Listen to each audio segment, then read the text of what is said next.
What's up, gang? John Johnson Signature Group, Exit Platinum Realty, and we're here again for another dose of buyers, sellers, pamphlet, playbook, however way you want to shape it and mold it. We feel this is something for you.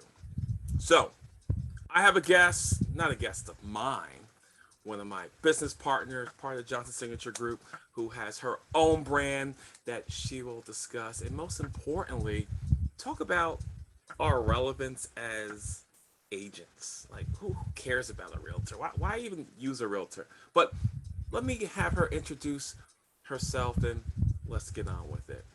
Prina? Thank you, John. My name is Deprena Khan, and let me first start by saying, John, you're not telling it like it is. So John is not only my team lead, but my mentor and my go-to, and has basically held my hand throughout my process becoming an agent. So thanks to John for that. And my team is Suna Ventures Real Estate. And I'll talk a little bit about why I became an agent. So going through the process, myself buying my first home, I met a lovely woman. She was an agent, very nice, and I so desperately wanted her to have the commission on the sale. I didn't know what made a good agent or set apart a good agent from a mediocre agent at the time. I was just excited. There was a lot going on, and I, first homeowner in several generations, right? So that was my excitement. Fast forward, a couple of years later, a friend of mine was actually taking the course and wanted a buddy to take the class. And I thought, why not? This could be educational. Maybe I'll learn some things. And as a result of taking that real estate course, this passion ignited inside of me, because I remember going through the process myself and not having access to the information that, based on my training, my agent should have brought to the table. So I felt a little, like I missed out, and maybe that, I didn't have such a great agent. So I thought, boy, how about I take my experience and this information, this great information that I learned from this licensed course, and share this with folks, other minority groups, single mothers, women that may not have that access or might be first time home buyers themselves, and make sure that, so 3 phases, there's that introduction / education. There's the actual, as a realtor, holding their hand and going through the process from looking for a home or putting your home on the market to when, either closes. But there's also post-sale component that this is the piece that's really going to set agents apart and help a good agent, right, good team, maintain their relevance. So things like, after the sale, if there's any conditional certificates of occupancy that need to be dealt with within 6-month period, a friendly reminder every year, anniversary, sending a gift or a note, congratulations again, 2 years in, 3 years in, right? The other thing is refinancing. Doesn't hurt to set a reminder on your calendar to reach out to your clients. And anywhere from 3, 4, 5 years, you watch the market, you'll know when it's a good time to say, hey, have you reached out to your mortgage company, your bank, to see if there's, any deals that they have or products or programs that might work for you to refinance. So these are all the things that are going to really set an agent apart, that education up front, and then what happens after the sale. To be honest, what happens in the middle, anybody can go sign up for a 75-hour course and follow the notes and take those steps. But this is what's really that passion, that drive, that sense of caring, and really making it feel like, this is my transaction along with you. I got you. I'm by your side. That's what's going to set us apart. And Prina, just to add to that, I mean, let's just call it what it is. Anyone with a pulse, and common sense can become an agent.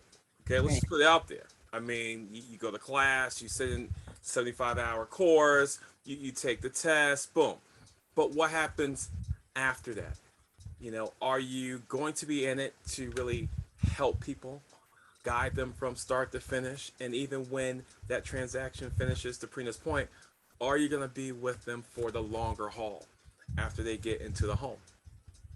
You Right. know, and they also say, every agent isn't a realtor. We are realtors, and there are ethical standards that we stand by. Because anyone can sell you a house. Anybody can do a deal, sell you a house, but there are certain things that may not come to the forefront to get you thinking about, well, should I really buy this house now that Prina has disclosed this, that, and the third?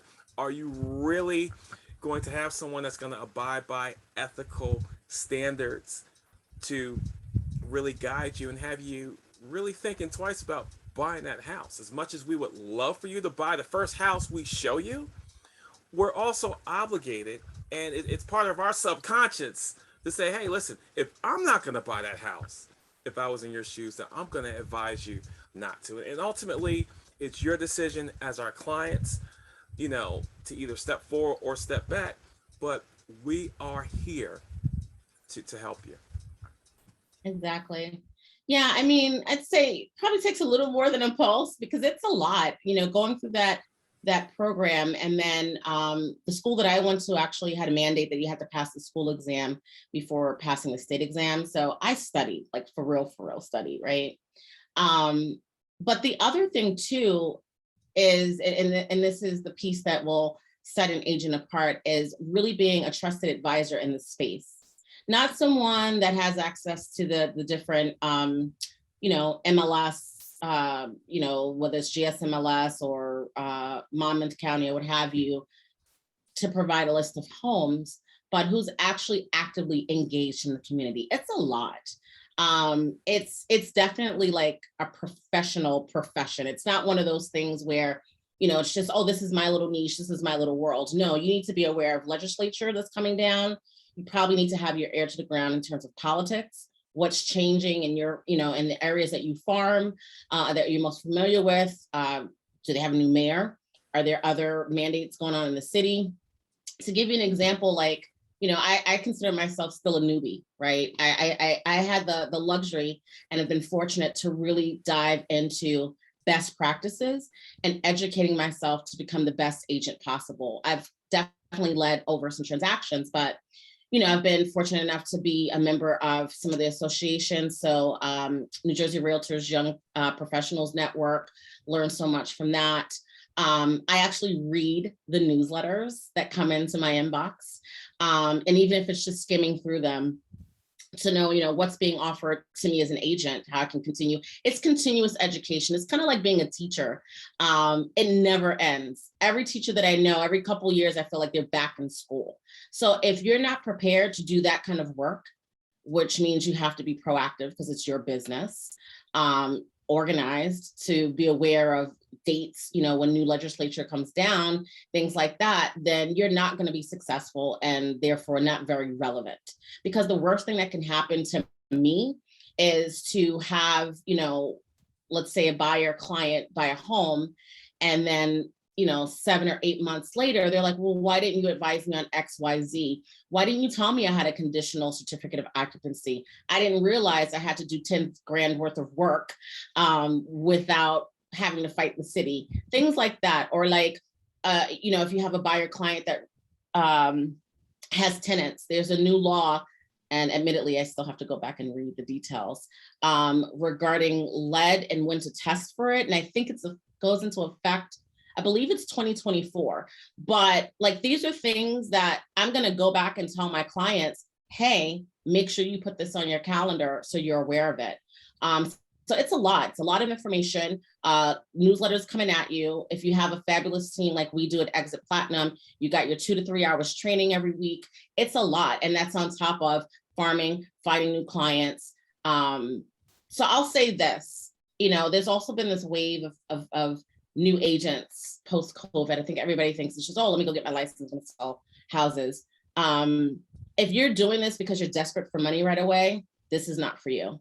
If you're doing it because you see it as a side hustle, this is not for you. This has to be a profession, a career, something that you can afford to take your time, because you're not going to sell 10 houses in the first quarter.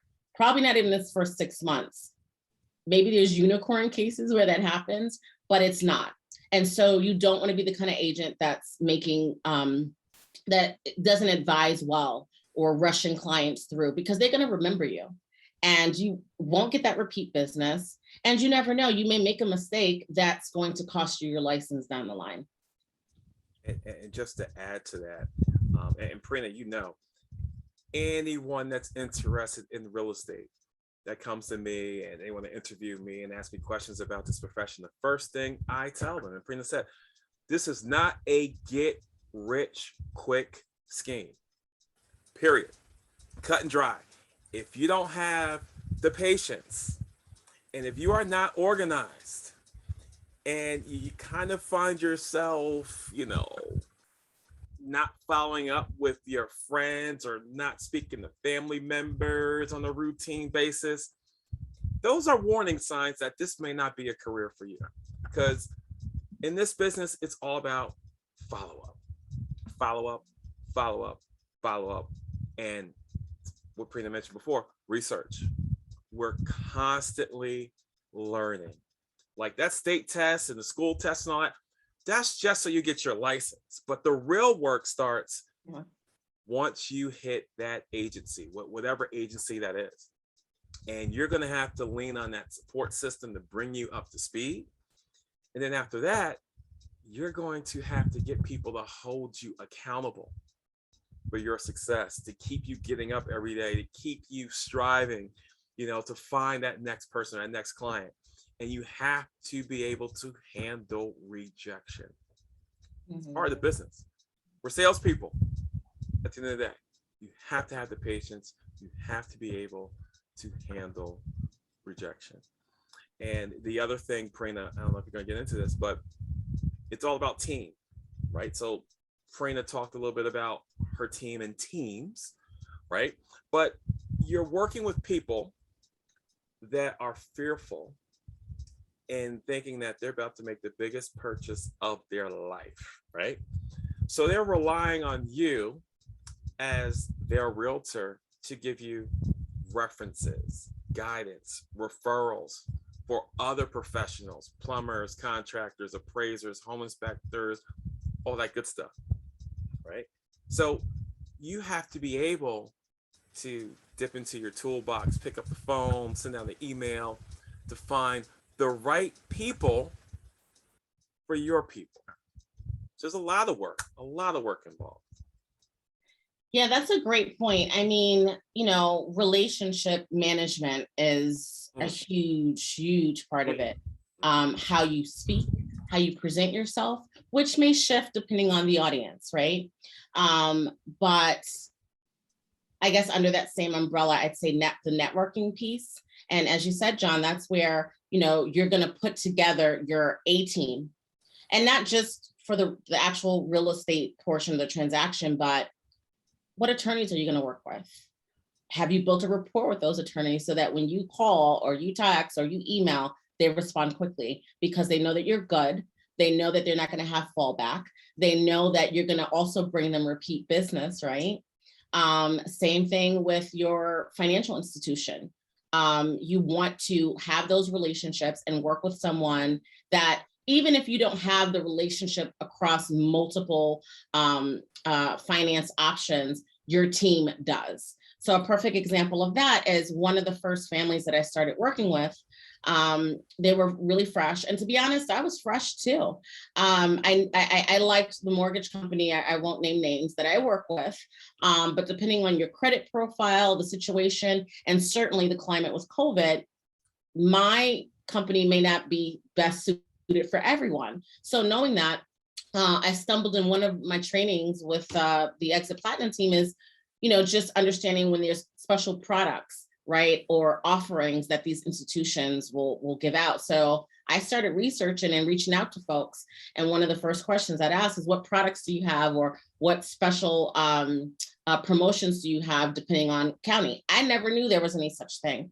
So I literally have a little folder with a list of ongoing products or options or, add-ons. So for example, there was one bank, won't name names, that we're giving out 7,500 up to 7,500 towards closing. This is going back a year and a half ago, though.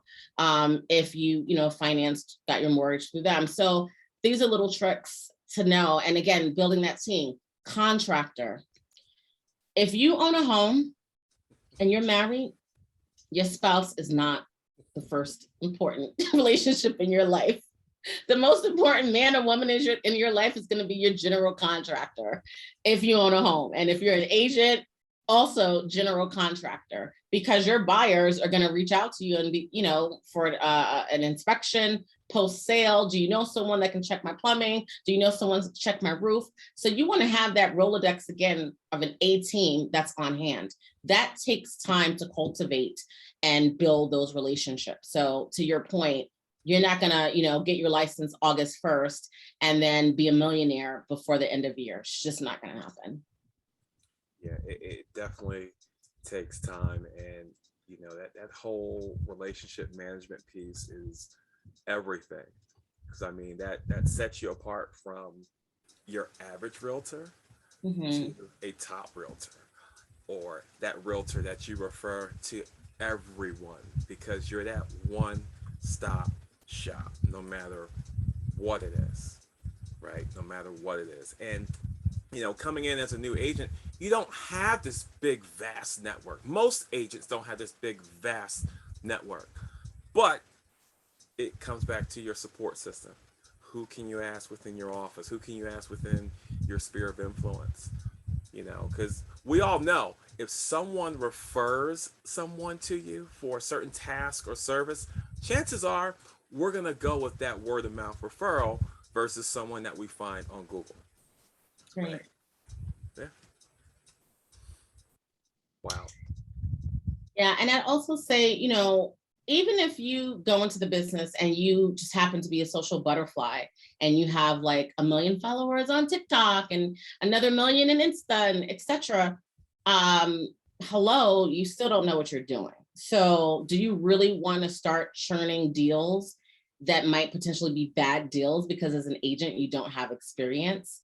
So no matter how you go at it, it's just impossible to be able to just, jump into it and within a quarter look back and say, oh, great, I'm upgrading my car and I'm buying that, $1 million mansion. And it's just no. And you have to to really enjoy this work, in my opinion, you really have to have a little passion for it, because it's not for the, it can be tough. I've had rude agents that I had to deal with. And I've had some savory clients that I've had to deal with. Did I want to act a fool and walk away or yell at them? Of course. But then I reminded myself, wait a minute, there's a reason why I'm doing this. I chose to do this. It's my business. And if I'm not comfortable, I can ever so politely decline to work with that person, or, just share my feedback and my opinion and how I work and how I expect to be treated. So, yeah, you come across many characters. Indeed. And, I think as we close out, this profession has more sunny days than rainy days, right? And starting out, it may feel like it's raining every single day. But once you start, addressing the needs of others, then other things, other emotions start to kick in. Like, hey, I just changed this person's life. I just helped someone buy their first home ever. Or I just helped move this family into their brand new home. And to see the faces of their children when they run into their home for the very first time. Or something as small as a thank you card that your client sends you goes so far, it's not even funny. And forget about the commission, right? Forget about the commission piece, but just a thank you card. And them handwriting that thank you card telling you how big of a difference you made their life by helping them get into this new home. Or an apartment. I mean, do rentals too. I mean, Right. People are pulling their hair out, because they have nowhere to go. They don't think they have anywhere to go. And then we as realtors, we sit down we assess their situation. We say, well, wait a minute, you are able to rent this apartment, or wait a minute, you are eligible to purchase a home. Wait a minute, we can find you the $7,500 to offset the expenses to get you into a home.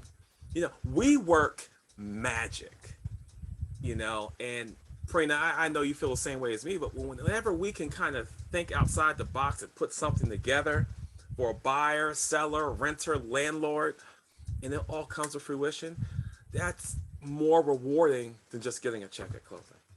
Absolutely. Absolutely. Wow. So I hope, Prina, our audience kind of understands that, we're not just agents that sit around and put a sign in the ground and wait for the check to come in the mail, because it never happens that way. Nope. And I hope we were able to inspire and motivate anyone that's interested in this profession as well.